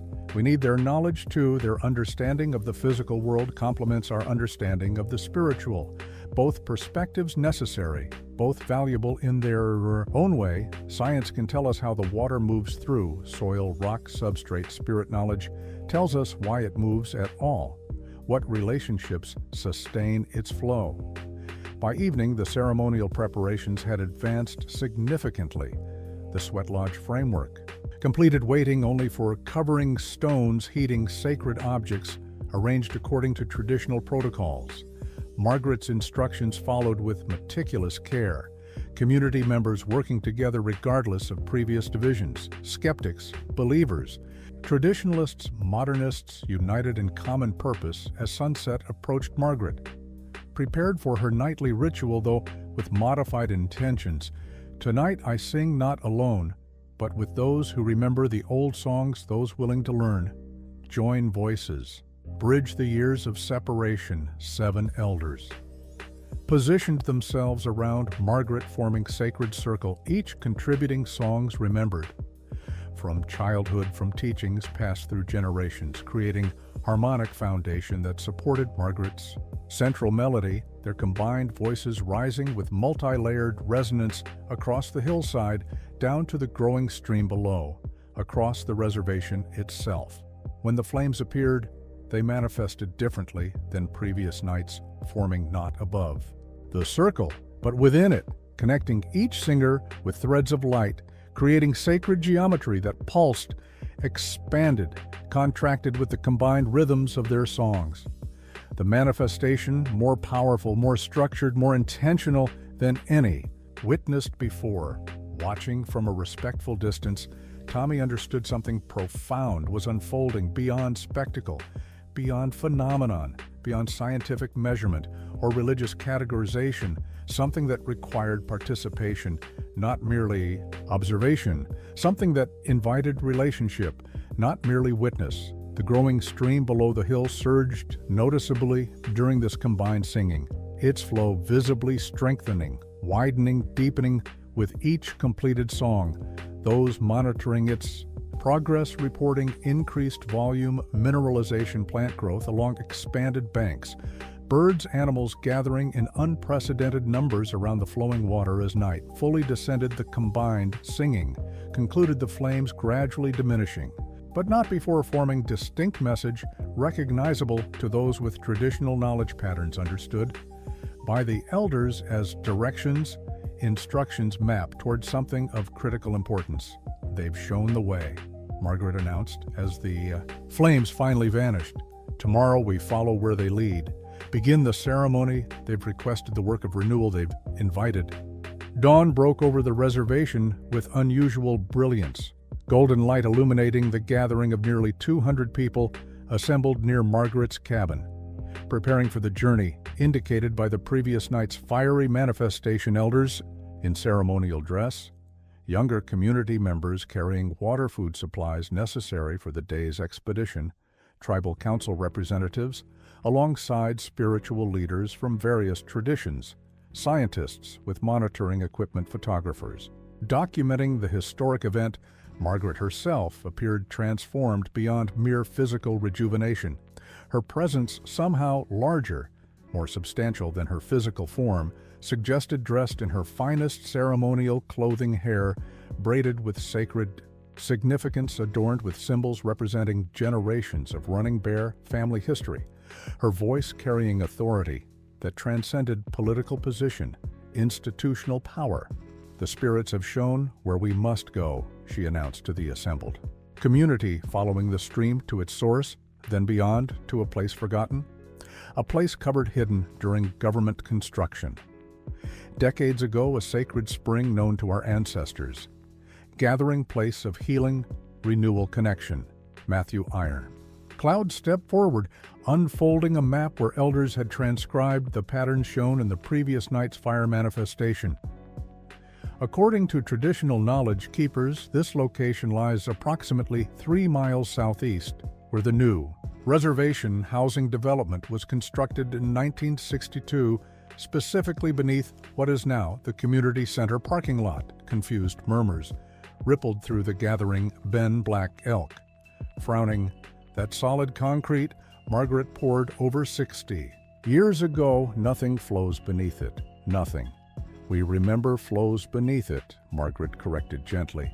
"But the earth remembers water, remembers relationship, remembers what human construction attempted to cover, just as our traditions remember what government education attempted to erase. Memory runs deeper than concrete. Chief Black Elk, deeper than reservation boundaries, deeper than human forgetting."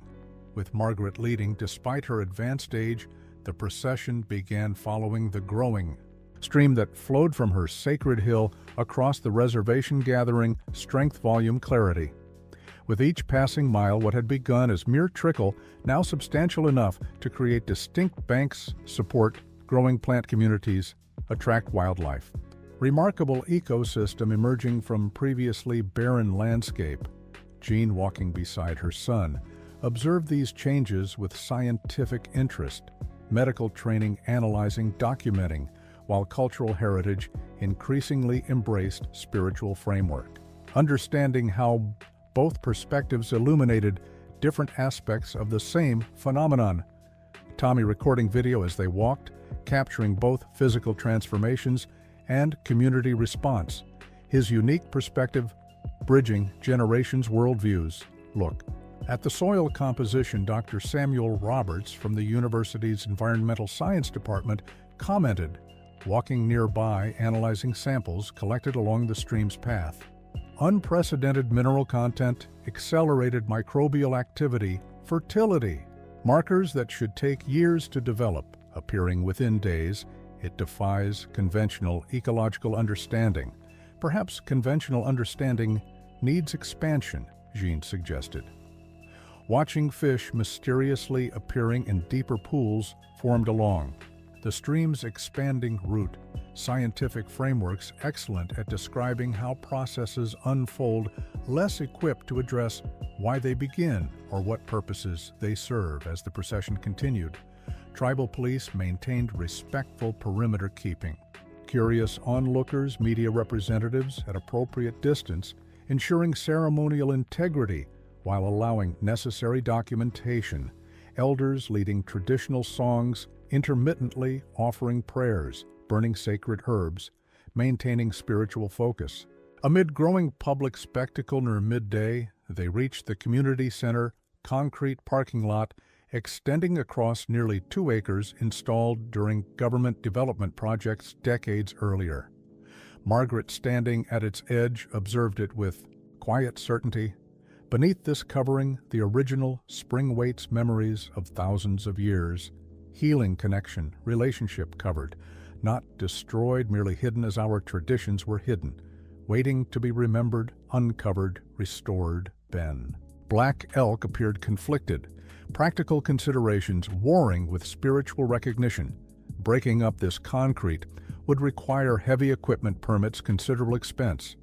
Margaret, not to mention disruption to the community center operations before discussion could continue.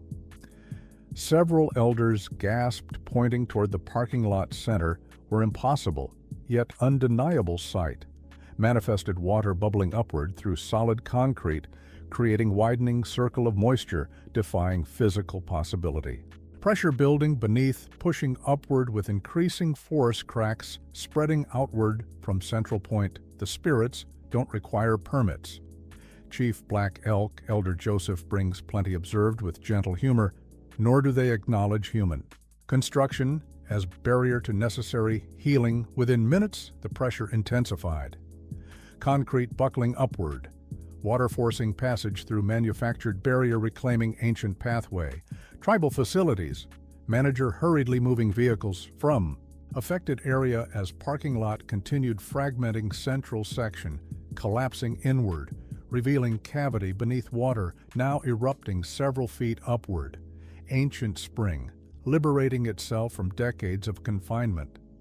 Margaret approached this fountain fearlessly, despite potential danger from shifting concrete surrounding community, following cautiously, scientists recording, incredulously, engineers assessing structural implications as she stood before the powerful upwelling, raising her hands in ceremonial gesture offering prayer song thanks acknowledgement.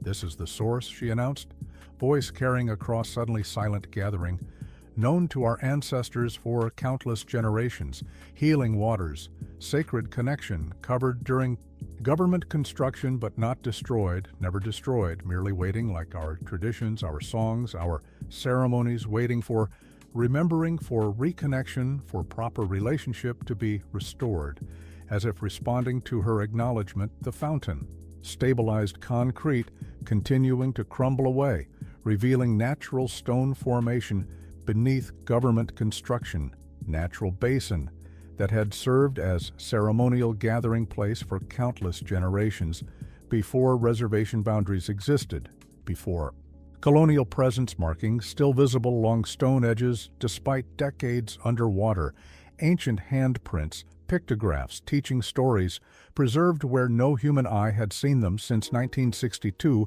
Elders approached, reverently recognizing descriptions from stories passed through generations identifying specific formations mentioned in winter, count narratives, ancient prophecies speaking of waters returning. When proper relationship remembered, proper ceremonies conducted, proper respect demonstrated. Toward seen unseen world, tribal water engineers arriving on scene stood dumbfounded. Initial measurements indicating unprecedented flow rate water quality, exceeding all federal standards. Mineral composition matching precisely what reservation plants, animals, humans required for optimal health. The technical implications as extraordinary as spiritual significance. Geologically impossible, Dr. Roberts whispered, examining exposed rock formations surrounding the spring. This water appears to be emerging from aquifer that satellite imaging shows completely dry. Government surveys indicated no significant water source in this location for at least 60 years. Perhaps, Jean suggested, watching her grandmother stand triumphantly beside the flowing fountain. Our instruments measure what we're prepared to see. Our surveys reveal what our frameworks acknowledge. This spring existed all along, waiting for perception that could recognize it, relationship that could honor it, ceremony that could welcome its return. As community members gathered around the expanding pool forming where concrete had been, Thomas Ironcloud, Margaret's husband, appeared in spirit form, visible briefly to those with eyes to see, standing beside his wife.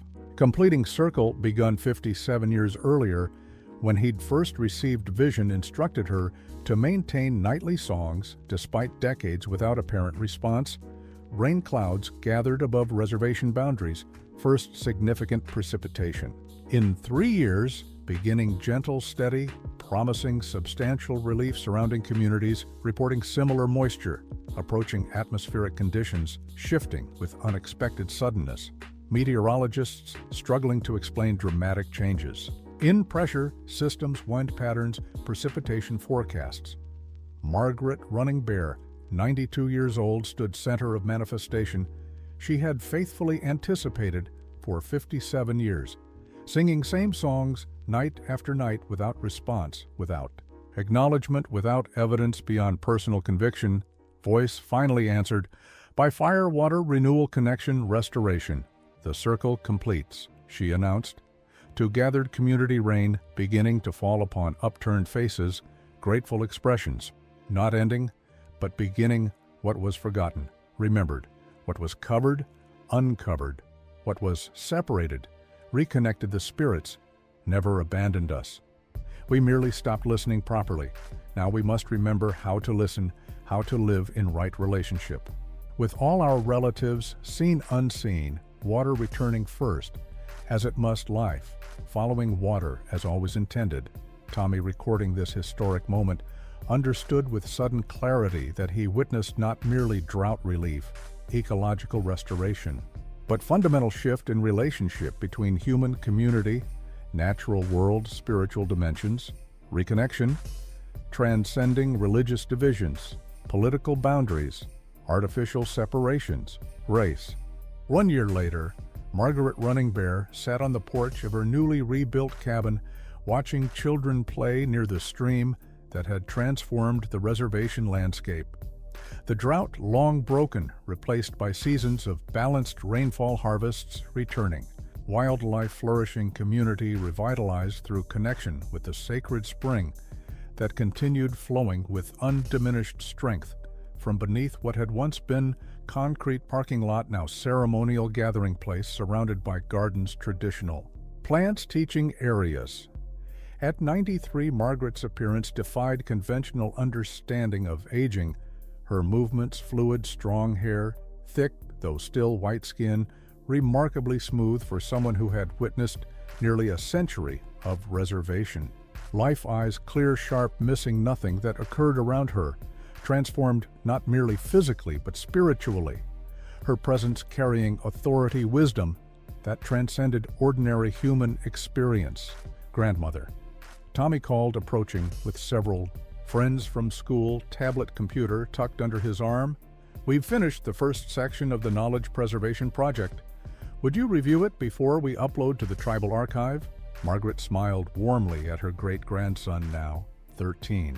His transformation nearly as remarkable as her own traditional knowledge, balanced with technological skill, moving comfortably between cultural frameworks, understanding their complementary nature rather than opposition.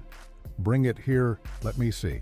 What you've captured? Tommy sat beside her, opening the tablet revealing digital archive of traditional songs, ceremonies, stories recorded with elders across the reservation. Collaborative project he'd initiated following the Sacred Springs rediscovery, understanding importance of preserving knowledge that had nearly been lost, ensuring future generations wouldn't experience same disconnection, separation that had characterized previous decades.